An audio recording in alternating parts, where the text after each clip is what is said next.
Saturday of the 15th week in Ordinary Time. A reading from the book of Exodus. The children of Israel set out from Ramesses for Sukkoth, about 600,000 men on foot, not counting the little ones. A crowd of mixed ancestry also went up with them, besides their livestock, very numerous flocks and herds. Since the dough they had brought out of Egypt was not leavened, they baked it into unleavened loaves. They had rushed out of Egypt and had no opportunity even to prepare food for the journey. The time the children of Israel had stayed in Egypt was 430 years. At the end of 430 years, all the hosts of the Lord left the land of Egypt on this very date. This was a night of vigil for the Lord, as he led them out of the land of Egypt. So on this same night, all the children of Israel must keep a vigil for the Lord throughout their generations. The word of the Lord. The responsorial psalm. The response is, His mercy endures forever. Give thanks to the Lord, for He is good, for His mercy endures forever. Who remembered us in our abjection? For His mercy endures forever. And freed us from our foes, for His mercy endures forever. His mercy endures forever.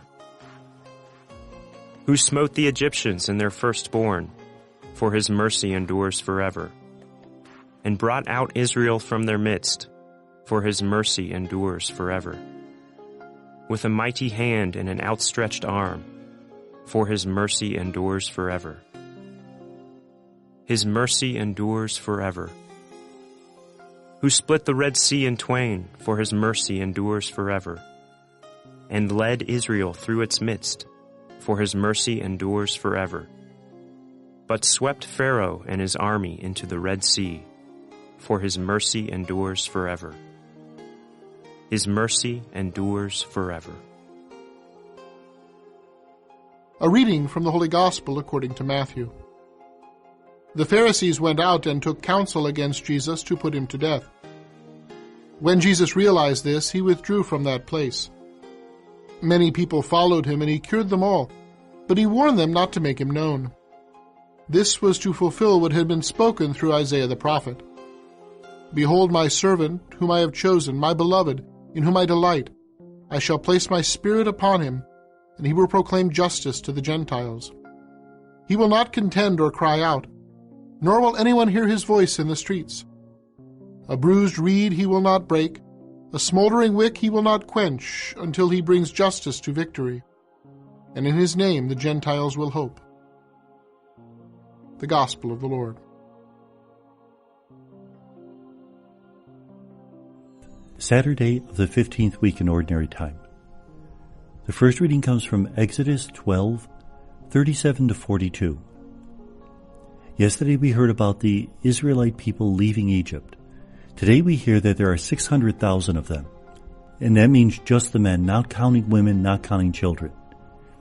That number is a bit exaggerated because if you had a column 5 abreast of 600,000 people, say a meter between each one, then that column would extend from Cairo to Beirut. It's just way too many people to exist in the desert.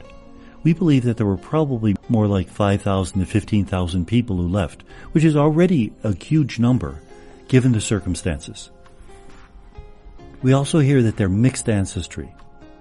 It's not just the Israelites who leave Egypt, but also many of the slaves who were of other ancestry who just want to get out while the going is good.